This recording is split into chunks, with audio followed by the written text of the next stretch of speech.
Hey guys, so today I'm going to be showing you something called TweakBox. It lets you install a bunch of apps that you normally wouldn't be able to get on the App Store. So first you want to go to tweakboxapp.com and install. Click download app and you'll have to accept a couple of profiles. Once you've done that, TweakBox should be on your home screen. So I've decided to add mine into utilities. So I'll click there and wait for it to load up. So there we go. As you can see, apps, info, loads of stuff you can get here.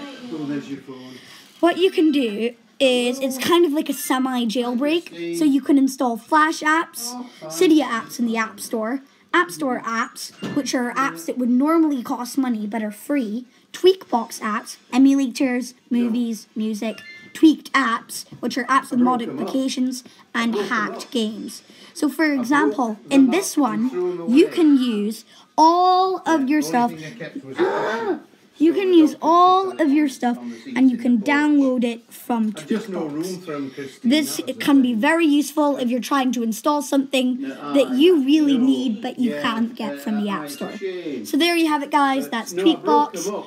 And as always, hope you enjoyed the video and bye!